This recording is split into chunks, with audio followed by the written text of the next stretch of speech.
Hello there. Today I'm going to review a game called Before Your Eyes, a game that barely feels like just a game. The premise is about viewing someone's life through their memories, and each time you blink moves time forward. It could be as short as 5 minutes, it could be as long as 5 years. The catch is the game tracks your real life blinks, meaning that each scene lasts for at some point within each memory, a metronome like so will appear. This means that you're running out of time in this memory, and the next time you blink, time will move because you can only fight off a blink for so long, almost giving a sense of nostalgia for memories that takes you back to a place where you ache to be again. Every day we change the world. Sometimes your best isn't good enough. It's a symbolic reminder of the inevitability of... Alright, let's try that again. This time, from the very beginning.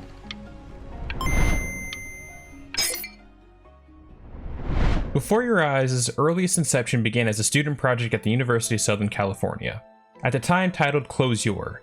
Even in its earliest form, creator and studio director Will Helwer's main idea for the game stayed constant through every iteration, telling an emotional story of a life flashing before your eyes, moving time forward by blinking. The experience acting as a metaphor for the shortness of life. You could blink during your first kiss and open them at your wedding, or close your eyes during a fight with a loved one and open them at their funeral. Part of the emotional tension comes from wanting to stay in cherished memories for just a bit longer and not knowing what awaits you on the other side of your next blink. Close Your saw positive recognition when it won Developer's Choice at Indiecade and Best Student Game in 2015's Independent Games Festival. This prompted the friends/developers at Goodbye Roll Games to start a Kickstarter to make it into a full-fledged indie game. The game saw improvements from blocky character models to a simple cel-shaded style. Characters would come to life with the aid of motion capture and voice acting to deliver a layer of personality that couldn't be achieved from previous demos that were limited to text boxes. After years of development and a couple of retitles later, Before Your Eyes released on Steam in 2021 with a new story, a new look, and a new score. Just think back to the very beginning, first thing that you can remember. I'm gonna send you there. Every time that you blink, you're gonna jump forward in time. So if you understand what I'm saying, blink over my hand here. Before you begin, the game requires some webcam calibration for your eyes. I did 2 separate playthroughs with 2 different webcams and had no issues with the controls. The game blinked when I did, and time only moved forward when I blinked. There is an option to play without blinking, or to even play on a phone with Netflix games. This game is available through multiple platforms, but regardless of your choice of console, I highly recommend playing with the blinking mechanic turned on to get the most out of this unique experience. The lack of control of blinking through a life right before your eyes is a crucial theme of this game, and it isn't quite the same without it. Before Your Eyes isn't like many other games. It's not based on skill, luck, and there's no game over screen, so you can't really lose. In an interview with the game's writer, Graham Parks, stated that most games are about empowerment, and that the blinking mechanic used in Before Your Eyes was their way of taking power away. This level of control forces players to submit themselves to the inevitable, because you can only fight off a blink for so long, essentially acting as a subversion of what most games' control schemes have to offer, where the player is usually fully in control. Most games have you play as badass characters doing extraordinary things, engaging in over-the-top circumstances, and giving you, the player, near absolute control of them with a push of a button. Having access to their amazing powers, abilities, and stories that can only remain in fiction. Video games have been around for a while now, and there are plenty of other examples of alternate controls other than simply using a handheld controller, such as PlayStation 2's iToy, the Xbox 360's Kinect, or probably most notably the Nintendo Wii. The Wii went so far with its experimentation with motion controls that it will require that almost all their games make accommodations for them, for better or worse. This level of control was usually an attempt to get players a level of synchronization with the game that mashing a button couldn't match. Its effectiveness is of course debatable, but it's hard not to get a sense of satisfaction when you swing your arm to get a strike in Wii Sports. Until Dawn is one game example that incorporates controls in a way that we have little control over. Stillness. There are sections where stillness during these tense scenes are used as a gameplay mechanic.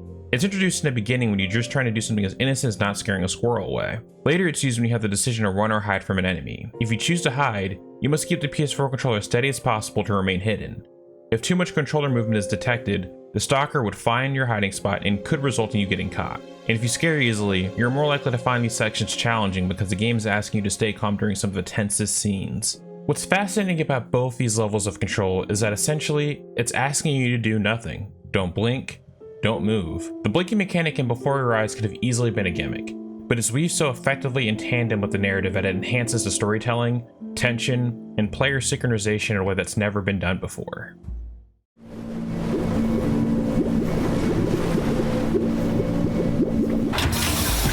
away, you musty fowls. That's mine. Well, hello there, stranger. Ooh, you're a real bright and shiny one, aren't you? The game opens with you being fished out of the Sea of Souls by a mythical canine known as the Ferryman. You're a lost soul without a body, and the only way to communicate is through the act of blinking. It's the Ferryman's job to shepherd lost souls to the Gatekeeper's Tower for judgment. If proven worthy, your soul gets to move on into her magnificent city as a reward. Since we can't speak, the Ferryman will be our orator on our behalf in convincing the Gatekeeper why we deserve to enter her paradise. The Ferryman claims to have a knack for storytelling. Class A storyteller, believe you me. Oh, shut up, you trash birds. You had your chances. It wasn't my fault you were no good layabouts. Not exactly the best vote of confidence, but to better understand this character's story, you get sent back into their memories to discover who they were in life, from the very first thing they can remember to the very last. And you can only stay in them for as long as you can keep your eyes open. The first memory is a day at the beach with the character's mom, named Elle. You see that big spiky plant over there? That's called an agave. 11 years from now, that plant will die so it can give birth to this tall, amazing tree, covered in flowers. We'll have to keep our eyes on that one. While most scenes are over if you blink, there are some optional interactions that can be used to extend a memory, just allowing you to stay in the moment just for a tad bit longer. We move on to the character's first birthday. We're introduced to the father named Richard, and we learn that our character's name is Benny. We make our first handprint representing the first year of life. Oh, you want to play along with Mommy, don't you? Give it time. I'm sure you'll be better than me soon enough. Your mother, Elle, is a struggling composer, hoping to one day impress her father, who she feels never reached his full potential in his musical career. Richard is your caring but somewhat oblivious father. He finds a stray cat named Ernie and gives him to you as a pet, despite Elle's reservations due to her allergy to cats. Our player character Benny is a silent protagonist, who shows interest in the arts and has a natural talent for the piano. His first time wandering on it when he plays one of Elle's pieces by ear, which thoroughly impresses her. Wait, that's my piece. How did you figure out how to play that? Richard, are you hearing this? One of the most interesting aspects of the retelling of Benny's life is how space is handled. Each memory not fully rendered, allowing the eye to follow what the creators described as these visual vignettes surrounded by empty space. This stylistic choice was used to highlight the most important areas of focus from each memory, but I think the interpretation can go even deeper than that. The empty space surrounding each scene may also be interpreted as an imperfection of memory. We try to remember the most important details of a particular memory, but we forget some of the less memorable parts surrounding them. Within each scene provides a viewer with both direct and indirect storytelling. An example of direct storytelling is shown to us with the dialogue. In one scene, we overhear a conversation with Elle and Richard about her upcoming job interview. Oh God, I have my interview in 5 minutes and I completely forgot to feed him.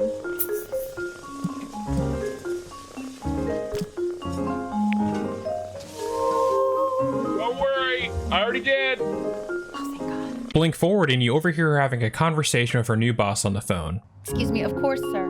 It's all organized into folders, sitting ready on my kitchen table. They will literally be on your desk when you get in. Blink again and she's having a discussion with Richard about how she can easily afford to pay for her father's visit due to her newfound success as an accountant, putting her musical career aside for the moment. I'm flying him out in February, remember? You know, I think he was pretty surprised that I could actually afford to do that. Hey, why not? You're a working woman now. We know this information because it's directly communicated to us through overheard dialogue. The interesting thing is most of this information can be found just by observing the changes in the space around us. The day Elle prepared for her interview, there's a newspaper at the classified section that's been looked through. A few time jumps later, you find her business card on the table, revealing that she's become an accountant since then. Going back to the day where she was very busy, you can see how her piano was covered with books and files, indicating that she's been too busy to focus on her musical aspirations as a composer lately. The game is filled with little details like these that give you clues on what's been going on between each time jump, showing, but not always telling. You can even gauge how much time has passed by observing the number of birthday handprints Benny has on the fridge. This was an intentional design choice by the creators to show how the passage of time could be expressed within a single space. with the hopes that the player would be able to follow some of the world details by observing the way the environment would change around them. These early memory sequences reminded me of what it was like growing up in my own life, almost giving a sense of nostalgia for memories that aren't even my own. They aren't the same, but I found some of the memories hard not to relate to. And speaking of nostalgia, in the TV show Mad Men, a drama about the alluring life of 1960s ad men, creator-director Don Draper is tasked with giving a pitch for Kodak's new slide projector called the Wheel. Don initially struggles with his pitch. Most people who wanted a slide projector already had one. Who cares if Kodak's new projector is marginally better? That is until he finds a new way to advertise it beyond it just being new and flashy, discovering the power of a sentimental bond between a consumer and a product. Nostalgia. The Greek origins of the word literally meaning pain from an old wound. It's a twinge in your heart far more powerful than memory alone, describing the projector like a time machine that takes you back to a place where you ache to be again. Don emphasizes this point by using slides of his life, photos that document life milestones and the beauty of mundanity, a preservation of time that memory sometimes forgets, expertly demonstrating pathos to connect with his audience. Don didn't show pictures of his client's life or of their family. It was only his, but he showcased their product in a way that almost anyone could understand and value, even if they hadn't experienced it for themselves yet, adding in his own personal touch. One of the interesting personal touches the developers made in the game was how they designed Benny's house. It was closely modeled after the game's composer, Oliver Lewins. Many of the developers were childhood friends and they spent a lot of time there growing up. They believed adding this personal touch of reality would deepen their connection with the game. I wonder if they experienced nostalgia when they look back at this. Mad Men's message is that advertising is based on one thing: happiness, and that assimilating nostalgic happy memories can also be synonymous with a feeling of great sadness, but choosing to embrace them anyway. Round and around, and back home again.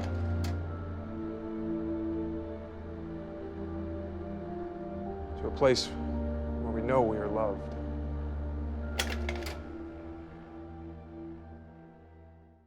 You know, my father once told me, when I was about your age, the only way to fight against time is to create a work of genius, which might live on after you're gone. So I asked him, what about your children? Thinking, I might be a work of genius just as I was. He said, yes, I suppose. If you made a work of genius, I could live on through that as well. No such luck for me. But I do wonder what he'll think about you. I haven't seen him in over 10 years. Can you believe that? I wonder if he'll even recognize me. Living a full life, one that is memorable, world-changing, and worthy of being remembered long after gone is no simple task. It reminds me of a view on life from Mr. Robot. Mr. Robot follows the life of Elliot, a cybersecurity engineer by day and a hacker vigilante by night. His philosophy on life was instilled in him by a past experience with his father. I'll paraphrase a little here. Elliot's father had him skip school so they could spend a day at the beach. When they got home, Elliot dumped his sand-filled shoes on his bedroom floor. He didn't know any better. He was only 6 years old. His mother screamed at him for the mess, but his father wasn't upset. He said that billions of years ago, the world shifting and oceans moving brought that sand to that spot on the beach, and then he took it away. Every day, he said, we changed the world, which is a nice thought until we think about how many days and lifetimes we need to bring a shoe full of sand home until there is no beach, until it made a difference to anyone. Every day we change the world, but to change the world in a way that means anything, that takes more time than most people have.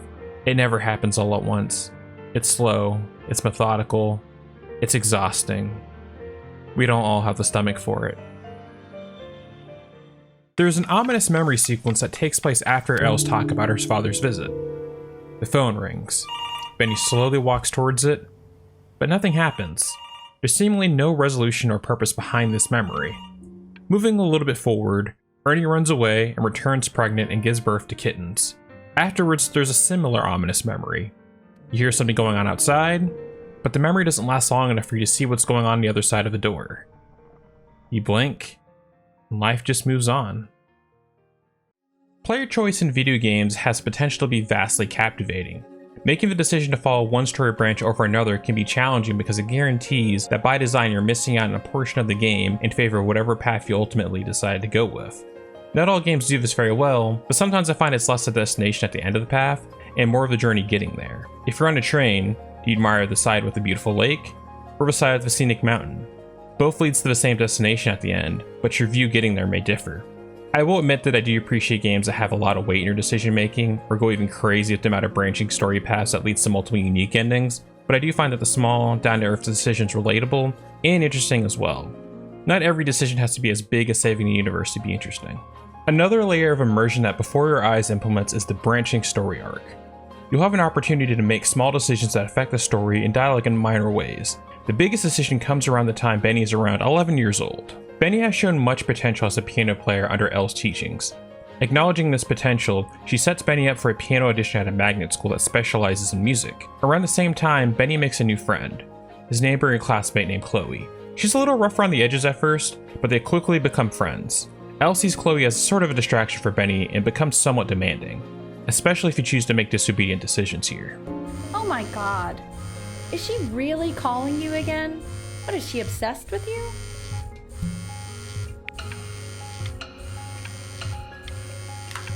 So listen, I found a construct. What are you doing? I explicitly asked you not to pick up the phone. Chloe plans to sneak out to the beach the night before the piano audition. Here comes the player's branching choice. Do you sneak out and spend time with your friend? Or do you get the sleep you'll need for your audition? An audition you might not want to go to in the first place. Sneaking out gives you the optional beach scene with Chloe. You know, I'm really glad you're here. You look into the sky and confirm the message "stay here" in the stars while she opens up to you. I like hanging out with you a lot. It's just weird because after what happened with my mom, I never like hanging out with anyone. The following morning, Benny is exhausted as a result and completely fails his audition. Oh, okay. I think that's enough. Elle voices her disappointment on the drive home. Maybe I pushed you too hard. Maybe I turned into my own father.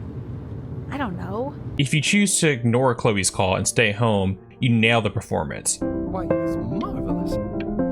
How did you ever train such a young boy to play like that? Elle is ecstatic on the drive home and decides to celebrate the beach with Richard. The same "stay here" message can be spelled in the night sky. However, sometimes your best isn't good enough. Benny gets a rejection letter from the school despite such a great performance. I mean, it would have been a great opportunity, but it's nothing life or death at the end of the day. Both outcomes eventually lead to an ominous doctor's visit, which results in a final repressed memory scene afterwards. You walk down the hall where you hear a conversation between Elle and Richard on the other side. The closer you get, the more inaudible their conversation becomes, leaving what they're saying a mystery. Benny, now around 12 years old, gets sick and has to stay inside for an extended period of time. This isn't video game time. I want you to figure out something actually productive to do while you're home from school.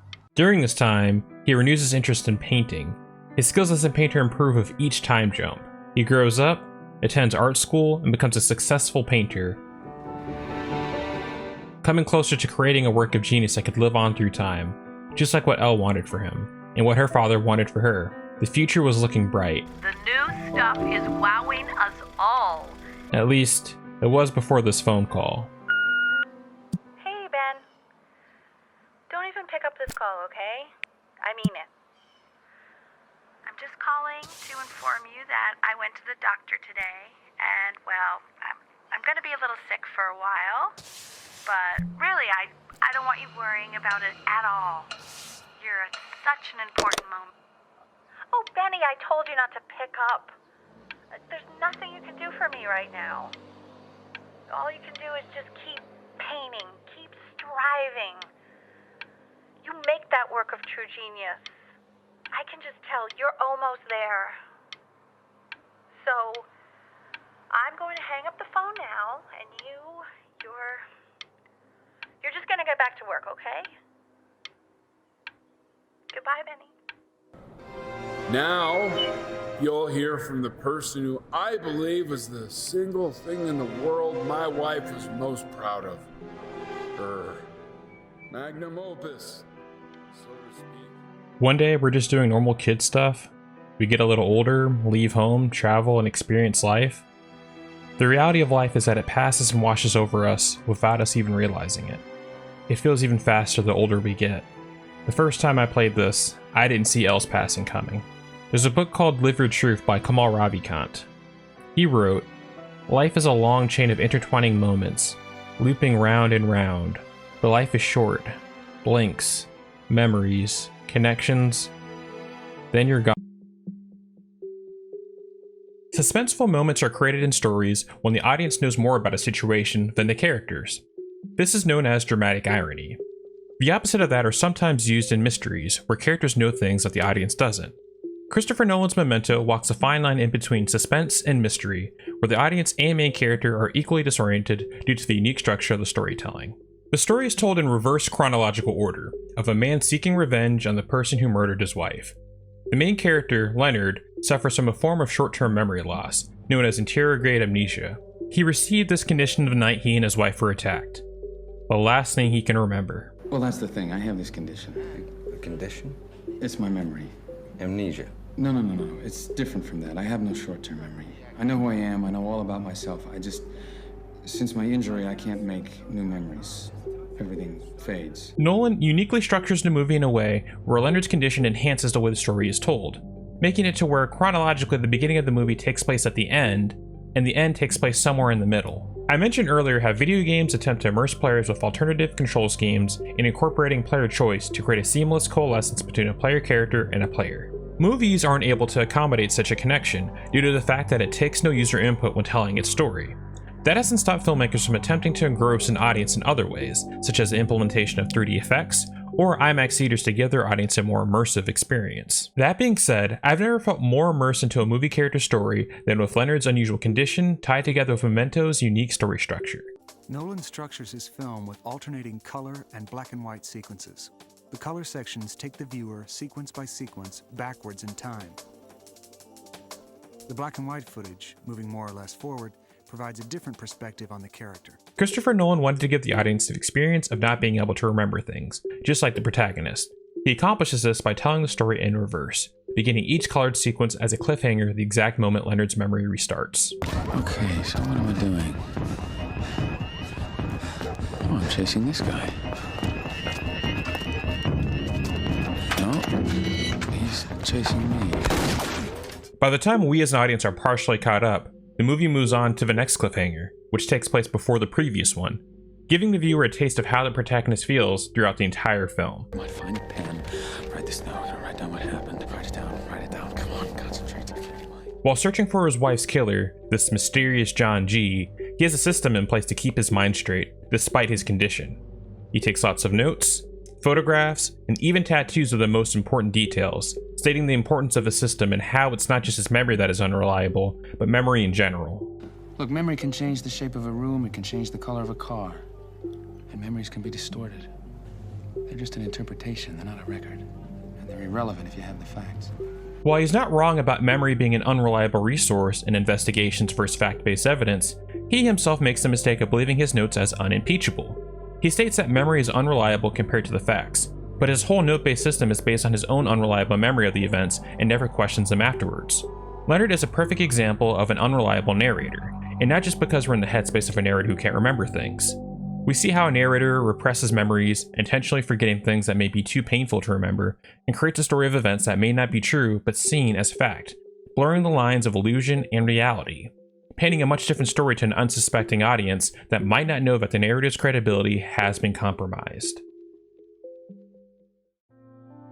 After Elle's death, a grief-ridden Benny stalls himself into bankruptcy. He returns home to his mourning father, where he finds the motivation to create one last piece.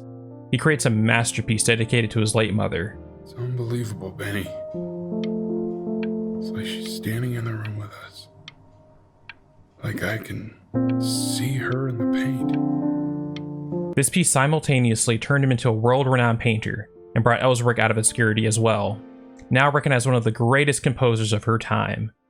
This action, this masterpiece was a work of genius Elle and her father dreamed of. Benny managed to accomplish it for the both of them. We wake back into the afterlife to an ecstatic ferryman. Internationally renowned painter? The gatekeeper's gonna eat you up. He asks a few follow-up questions to sum up the life you've just lived. What's interesting is that they're flawed due to their simplicity. Was her mother an accountant or a composer? She was kind of both. Was she encouraging or demanding? There are examples where she was demanding and encouraging. Was Chloe your best friend or your first love? She could have been both. My point is, life is rarely this black and white and brings to question the ferryman's ability as a storyteller. When he finds you, he almost seems unsure of himself. While ultimately Benny's fate in the afterlife is determined by the life he lived, the ferryman will also be judged based on the strength of his storytelling. He does a quick test run while approaching the gatekeeper's tower. Now be quiet. With expectations on his career mounting, he stalled himself into bankruptcy, which turned out to be a blessing, for it wasn't until he returned home to the house he grew up in that he began work on what would ultimately be considered his masterpiece. I said shut up, you scumballs! You mucky fowls! All right! I get it! I hear what you're saying. I hear what you're saying. It's revealed that the birds on the ship are former souls who try to lie about their life to the gatekeeper, but they can tell that Benny's life story is untrue. It also explains their reaction to the ferryman in the very beginning and once again brings to question the ferryman's oratory abilities. Was he honest about being a good storyteller? Because I am the best orator you'll find on these sickly waters. Class A storyteller, believe you me. You had your chances. It wasn't my fault you were no good layabouts. While going up the tower, there's a pretty intense scene with the ferryman. Now don't think that I haven't dealt with people like you. You're ashamed of something. Something so terrible, you're trying to blink right past it. Because if the gatekeeper knew, she'd have to dream up fresh new hells to punish someone as worthless as you. And I'm sure you're right. I'm sure you're the rottenest soul that I ever fished out of that black muck. And I should have thrown you back and sanitized my paw as soon as I laid eyes on you. But it's too late for that. We're in this together. And the gatekeeper, she'll see right through your fake lies as if they were glass. Time is running out, and as you start moving up the tower, the ferryman is going to send you back to your memories.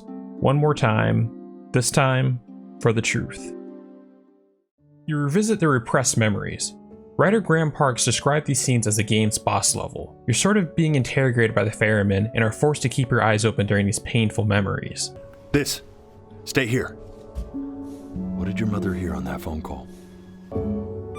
I'm getting it. Hello? Yes, of course. This is Elle, his daughter.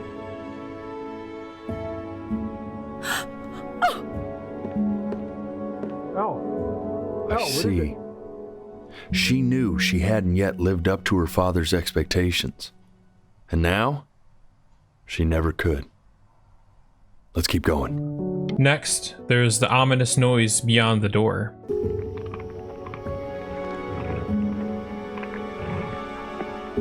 The death of those cats must have taught you a terrifying lesson. That simply being alive wasn't enough. In the unheard conversation between Elle and Richard.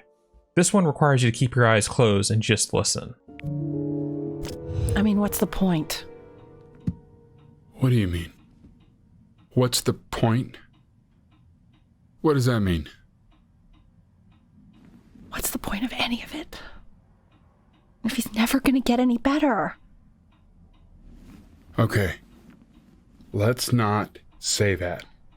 Okay? We know we don't mean it.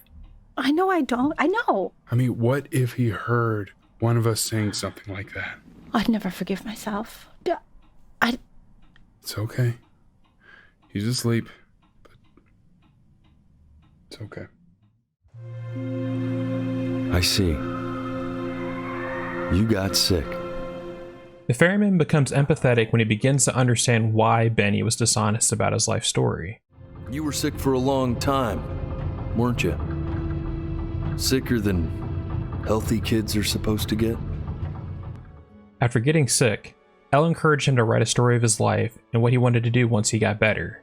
But we know now that Benny didn't grow up to become a world-renowned painter or to create a work of genius that would change the world. It was a story he made up for himself of a great life he wanted to live. No one takes his story harder than Elle. Knock, knock.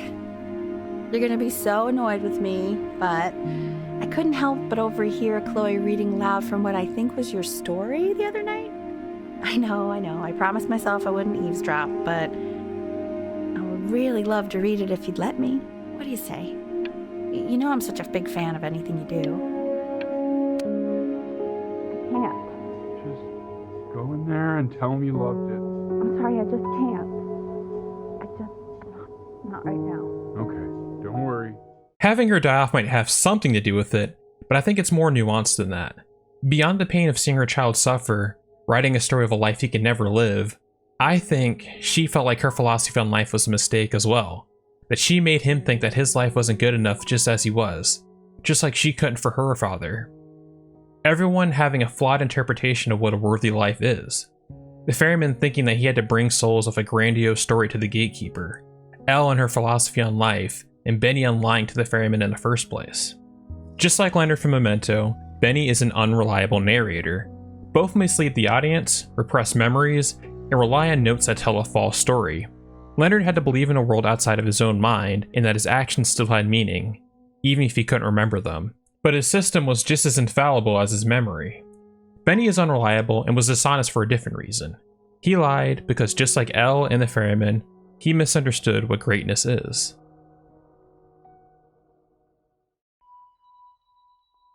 Memento Mori is a symbolic reminder of the inevitability of death. Symbols are usually skulls, hourglasses, or clocks. A remembrance that our days are numbered. In Halo Reach, you create a character, and the first time you see them are their remains. You return to the beginning to play through the sequence of events that led up to that. Call of Duty 4 has a section where you play as a Marine that survives a helicopter crash, only to force you to play and accept the character's unavoidable death as you look upon the destruction and devastation that surrounds them. Before Your Eyes opens in the afterlife. From the beginning, we knew our days were numbered. But somehow, for me, I found that the events leading up to this character's end most heartbreaking. One of the most painful parts is witnessing how Benny begins to deteriorate, and how it affects the people around him. This red void begins to form before Benny as some type of abstract representation of pain. An IV, food, and medication are enough to keep it at bay for the time being, but it becomes less effective as time moves on. Some of the other difficult aspects are how the people closest to Benny handle this. Hey, this isn't funny, you know? What, you're too scared to talk to me? Well, just so you know, I know you're faking. Because if you were really sick, like actually sick, you'd have told me already. I happen to actually know about this stuff. So the fact that you are faking just so you don't have to go to school with me is actually ridiculous. I don't know if you're embarrassed about our night at the beach together, so you're avoiding me or what, but I just wanted to call to say I really don't appreciate being lied to. If you kept your eyes open long enough, the subtext of Chloe's words reveal the sad truth behind her tough demeanor. And while her reaction is harsh, it explains why she's having a hard time dealing with Benny's situation. Out of. Okay. Oh man, did I just cause a fight with your parents? I'm sorry, dude, but you should also cherish these moments. My mom and dad used to fight, and I would always hate it, but now I actually miss it a lot. I like hanging out with you a lot, which is weird because after what happened with my mom, I never liked hanging out with anyone. She hasn't been over. Like, she didn't even care to visit? No, I mean, I don't think he's told her. And you're just letting that be? I don't know her step. You know how Benny is. She lost her mother a year ago. You knew that, right? No, but what does that have to do with... Okay, do we have her dad's number? I don't know. Check the book. Okay, I'm calling now. Honey. Chloe eventually comes around, and another scene reminiscent of the beach plays out. I want to give you something, but I think I don't want to be in the room when you see what it is. So maybe if you close your eyes, I can give it to you and I'm gonna leave. Close your eyes now, okay?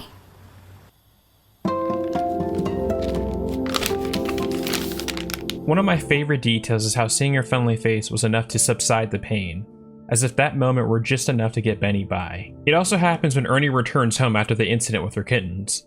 I like how Elle is much more patient with her now, as if she better understands what she went through and how important she is to Benny. What are you doing, Elle? She's gonna make you sick. Oh, it's okay. I'm just so happy she's here. We've got to show this cat some real love. Eventually, the pain Benny goes through becomes nearly too much. Sarah Burns and Stephen Friedrich, who voice Elle and the Ferryman, have an extremely well-acted and heartbreaking scene as Benny is torn between both realities. It's okay, Benny, I understand. There's no need to show me anymore. No, Richard, it's like I can't breathe. Like there's this clamp on my chest. I know. It's okay. You can come back to me now. You have to do something. Richard, I can't breathe. I feel like I can't breathe. It's okay, Benny, just close your eyes.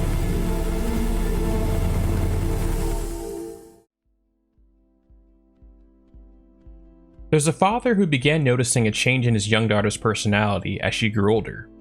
It gave him an idea to write a story about how memories are created, stored, and how emotions drive a person's actions. This basic concept is what eventually became known as the film Inside Out. Pixar has tackled some pretty heavy themes in their catalog of movies: fear of being replaced, the power of a parent's love, grief in life, and saying goodbye. You get the idea. They've made a lot of movies that tugs on your heartstrings. Inside Out is no exception. Taking inspiration from the changes he noticed within his daughter, creator and director Pete Docter thought it would be an interesting film concept to explore the inside of the mind of a young girl named Riley, and created characters that represent 5 personified emotions, and how these emotions drive her actions. The basic plot is that Joy, the emotion of happiness, is the leader of the emotions and tries to keep Riley as happy as possible, keeping the other emotions at bay, particularly sadness. Joy does this by creating as many experiences as possible for Riley that turn into these memory orbs. Gold is for happy, blue is for sad. Things are pretty good until Riley experiences the life changes of moving across the country, leaving her happy life in Minnesota behind. This is where things begin to change. Those happy childhood memories start to feel painful as Riley begins to long for her old life, as she has difficulty adjusting to her new one.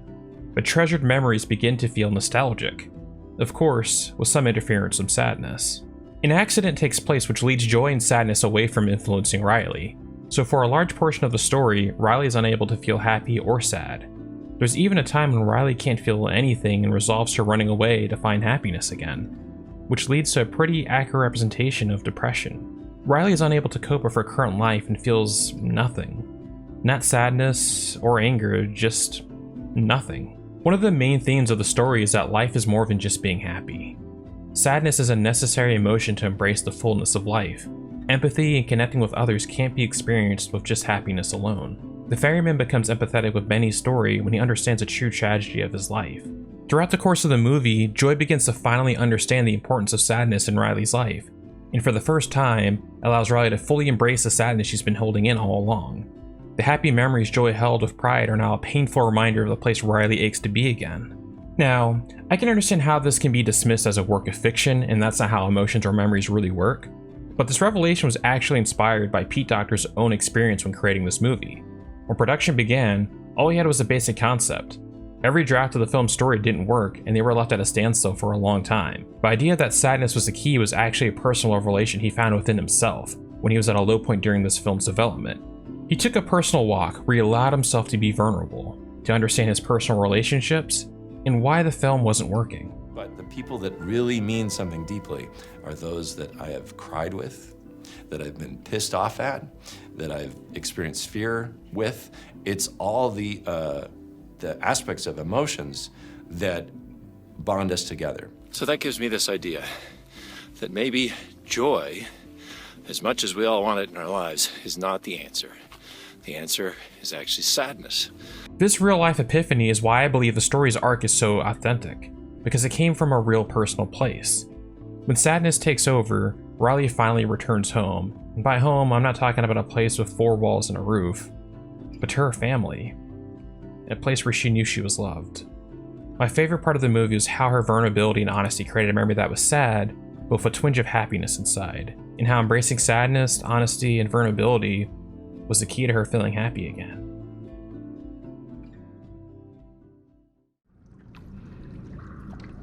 You know, for a while now, I've wondered if I'm just not a good enough storyteller.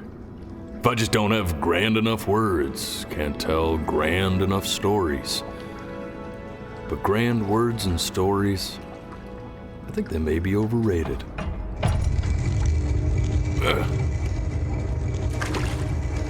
I know just what to tell her. They finally arrived in the Gatekeeper's domain, and apparently the Gatekeeper's form changes depending on the soul the ferryman brings before her. I believe that's also true for the domain as well. You can see the fully grown trees from the agave plants, the plant from Benny's first memory. You see that big spiky plant over there? That's called an agave. 11 years from now, that plant will die so it can give birth to this tall, amazing tree, covered in flowers. It seems that the Gatekeeper takes forms of things familiar to the soul. As you can see, she takes the form of a cat, almost reminiscent of Ernie. Wish me luck. Gatekeeper, before you sits the soul of a child who died before he could grow old. That means she's ready to hear your story. You return back to your room with Elle, and the scenes flash back and forth to the last memory and the afterlife every time you blink. And well, the scene can't be done justice by just explaining it. I'll let it play out. You know, I never told you how much I loved your story. It's really so imaginative, and the person you wrote about is such an interesting and intense guy. My only issue was, well, I didn't like him very much. So, I wanted to read you something I wrote for you, which is about the Benny I've known for 11 years now. It's called The Great Life of Benjamin Brin. Benjamin Brin was born into an ordinary home, to an ordinary mother and father in a small town by the sea. His mother was a composer, or at least that's what she dreamed she'd be. So, when her own dreams didn't pan out, she began to dream for him. But then, when he was just 11 years old, he got sick and was forced to stay inside for an entire year. And in that year, he began to worry that he hadn't lived enough. So he made up a story of the great life he thought he wanted to live. Which only made him forget the great life he already had. How he had filled a new home with light and joy and promise. How he met a girl, his neighbor, who felt all alone in the world, and he made her feel okay again. And how, even when he was sick, he still gave his parents hope. How he reminded them of exactly who they were after they had almost forgotten. So when he knew he was going to go, he was okay. Because he'd already lived a great life, a full life. And he was everything he needed to be, just as he was.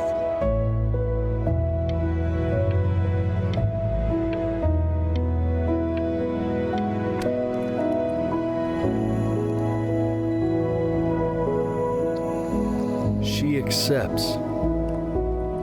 Close your eyes now, and keep them closed. She's gonna let you in.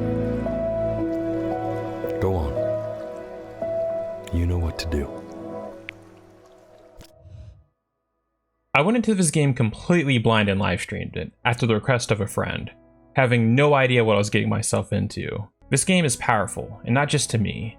And from the looks of things, I definitely wasn't alone. It's amazing how what was once a student project, just a crazy idea that was probably first thought of in a classroom or dorm, eventually evolved and became something that would touch the hearts of so many people.